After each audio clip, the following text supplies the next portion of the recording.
27वीं आइनी तरमीम के अदलिया पर क्या असरात होंगे। आइनी अदालत बन गई, जजों ने इस्तीफ़ा देना शुरू कर दिया, तो आने वाले दिनों में अदलिया मजबूत होगी, आज़ाद होगी, या उसके फ़ैसलों के ऊपर वैसे ही रंग नज़र आएगा जैसे माजी में हाई प्रोफाइल पोलिटिकल केसेस के अंदर कोई ना कोई हमें कलर नज़र आता है। अगर तो वही सूरत हाल रहती है तो ज़्यादा अबतरी के इम्कान ज़्यादा हो जाएंगे कि हमारा जो जुडिशल सिस्टम है वो इंसाफ करने से कासिर रहेगा। ये आने वाले दिन तय करेंगे कि किस किस्म के जजेस जो हैं आला अदालतों में बैठे हैं और उनके फ़ैसलों के ऊपर क्या कोई असरात नज़र आते हैं या वो आज़ादी से फ़ैसले कर पाते हैं या नहीं। लेकिन इसके साथ ही उससे भी बड़ी बहस यह है कि 28वीं आइनी तरमीम भी आएगी, क्योंकि कुछ ऐसे इशूज़ थे जो स्टेट के लिए, रियासत के लिए बड़े अहम थे, जिसमें सर फहरिस्त NFC अवार्ड का मामला है। NFC अवार्ड में हुकूमत सूबों को जो वसाइल दे देती है वो 18वीं तरमीम के नतीजे में उसके अंदर एक आइनी शिक आ गई हुई है कि जो NFC अवार्ड के तहत हक दिया जा रहा है सूबों को, उसको कम नहीं किया जा सकता, इजाफा तो उसमें हो सकता है, कमी नहीं लाई जा सकती। तो जब से ये नया अवार्ड आया उसके बाद से लेकर अब तक वफाक का जो बजट डेफिसिट है वो तेज़ी से 8-9% पे चला जाता है। सालाना हम 8-9 हज़ार अरब रुपया बैंकों से उधार लेते हैं जो हमारा नेशनल डेट में ऐड हो रहा है। पिछले अगर चंद सालों से हम अपने नेशनल डेट के नंबर सामने रखें तो हमारा जो एक्सटर्नल डेट है उसमें उतनी बड़ी मिकदार में इजाफा नहीं हुआ जितना तेज़ी से हमारा जो कौमी कर्ज़ा है, पाकिस्तानी बैंकों से लिया हुआ कर्ज़ा है, उसमें तेज़ी से इजाफा हुआ है। और उसका बड़ा सबब जो है हमारा बजट डेफिसिट है। सूबों को अब हम IMF के साथ क्योंकि एक एग्रीमेंट में है तो सूबों को हम मजबूर करते हैं हर साल बजट अनाउंस करने के बाद कि आप एक ख़ास रकम उसमें से इजाफी सरप्लस बजट की बनाएंगे। वो होता क्या है कि हम उनको 2000 अरब दिया, उसे कहते हैं 1500 स्पेंड करोगे, 500 इजाफी बजट पेश करोगे।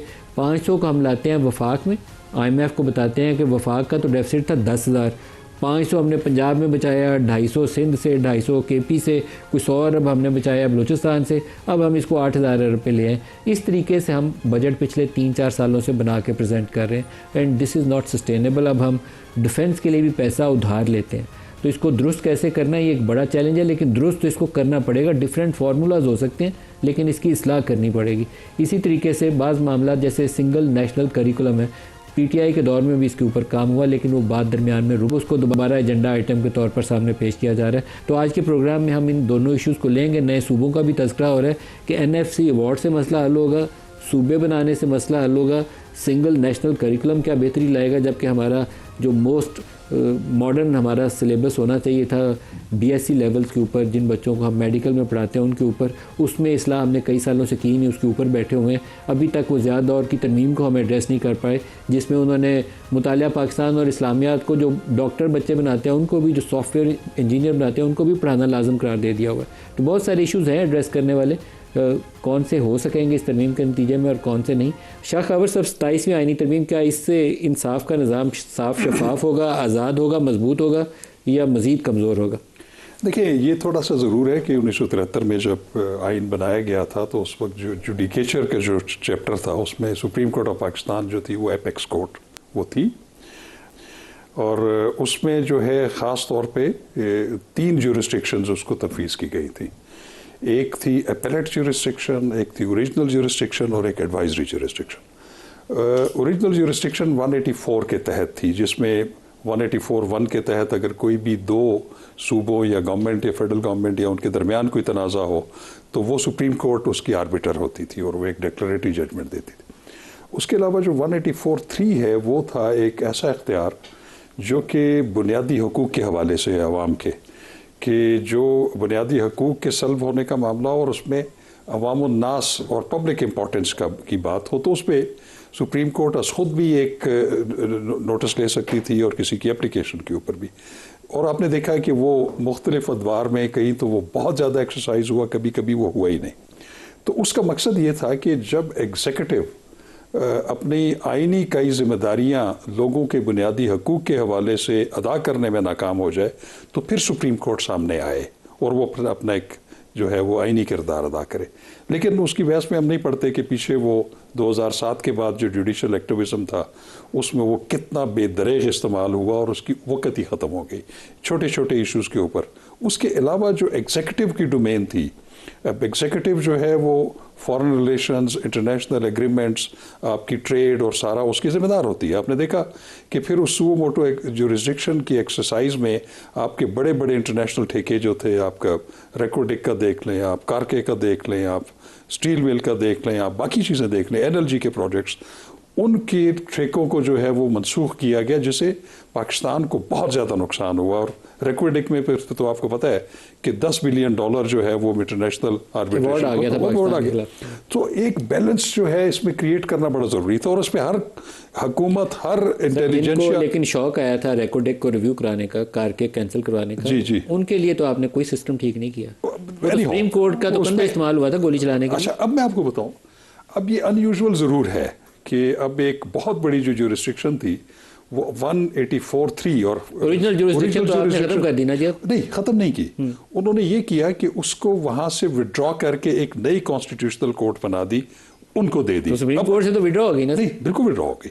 अब बात ये है कि अब आप ये देखें कि ये कोई एलियन कॉन्सेप्ट नहीं है। अगर देखा जाए तो आप 2006 में जो चार्टर ऑफ डेमोक्रेसी साइन हुआ था पाकिस्तान मुस्लिम लीग और पाकिस्तान पीपल्स पार्टी में मोहतरमा बेनज़ीर भुट्टो और मियां नवाज शरीफ साहब के दरमियान, जिसको बाद में बहुत सारी पॉलिटिकल पार्टीज़ ने इंडोर्स किया, उसमें ये कॉन्सेप्ट दिया गया था कि एक अलग आईनी जो है वो फेडरल अदालत बनाई जाए जो कि लोगों के बुनियादी हकूक़ के हवाले से, और ख़ास तौर पर 184(3) उधर वो चली जाए।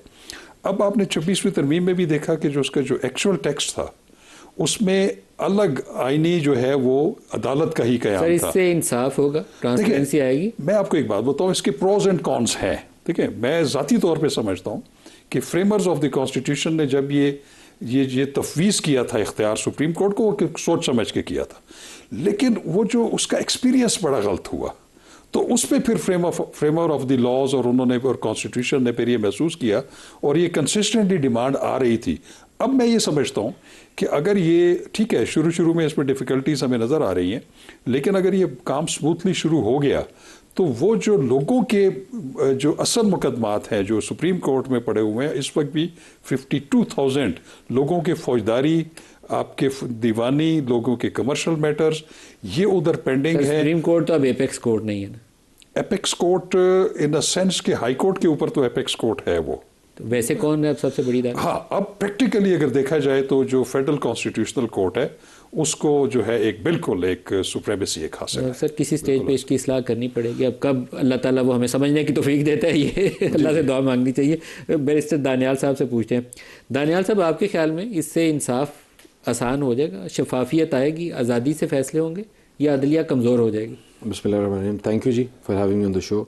देखिए, सबसे पहले जो शफाफियत है, उससे पहले, क्योंकि शायद शफाफियत से ज़्यादा जो बड़ा इशू था वो था बैकलॉग का, कि आइनी केसेस जो हैं, मैं पहले भी आपके प्रोग्राम में कहा, 8% थे, और सुप्रीम कोर्ट का जो टाइम कंज्यूम हो रहा था वो तकरीबन 24 घंटे वो केसेस कंज्यूम करते थे।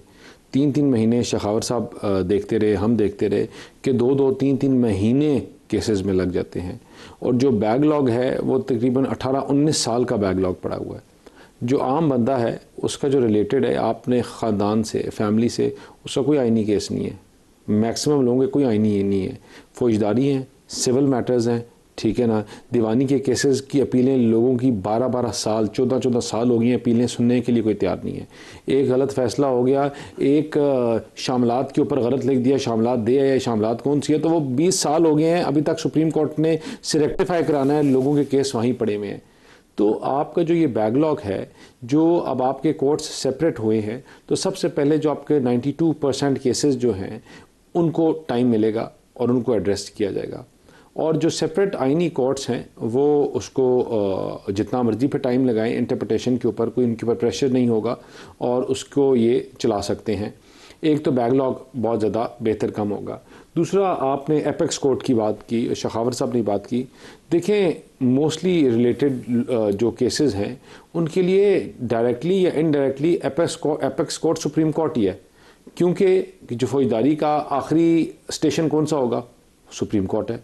दीवानी का आखिरी जो स्टेशन है वो कौन सा होगा। कॉन्स्टिट्यूशनल ठीक कोर्ट है एक ना? फैसला करती है, नहीं तो उसके Federal ऊपर आप Constitution- अपील सुप्रीम कोर्ट लेके देखिए, जाएंगे? नहीं आप मैं आपके आम बंदे की बात कर नहीं रहा सर, हूं। मैं वैसे जो पूछ रहा हूं, high court federal constitutional court एक फैसला मुझे करती बात बताएं, आपके चाचा मामा फूफी एक कैमरामैन, इनके जो मसले हैं, इनके आईनी कोर्ट में क्या मसला होगा? ये फेडरल कहेंगे कि आइन कॉन्स्टिट्यूशनल- का 184(3) को तशरीह करना है। फेडरल कॉन्स्टिट्यूशनल कोर्ट का एक फैसला है। मेरा सवाल है आपसे, नहीं वो आप बात ठीक कह रहे हैं, वो बात उसके ऊपर आप- अपील लेके सर, जाएंगे वो मैं सुप्रीम कह रहा हूँ आप बिल्कुल ठीक कह रहे हैं। नहीं है ना, लेकिन- गुंजाइश नहीं है। नहीं है, नहीं, ले नहीं सकते, लेकिन रिव्यू भी नहीं ले सकते। लेकिन कौन करेगा? तो फिर मुझे बड़ी बताएं, अदालत कौन सी है, सर? आवाम जो है पूरी मुल्क के जो लोग हैं वो कहेंगे कि 184(3) का हमें ट्रांसलेशन बताओ, या हमें क्या नाम है 64(2) क्या कहता है इसकी ट्रांसलेशन सर, आप बताओ, इसको अदालतों को 4-6 महीने क्या चला लें, कहता फिर है? आपको अंडरस्टैंडिंग सर, होगी कि नहीं, आपने एक नई जो कॉम्प्लिकेशन उनके क्रिएट लिए कर दी है। जो फौजदारी और नॉर्मल जो आम बंदे से रिलेटेड केस है उनका एपेक्स सुप्रीम कोर्ट ही है।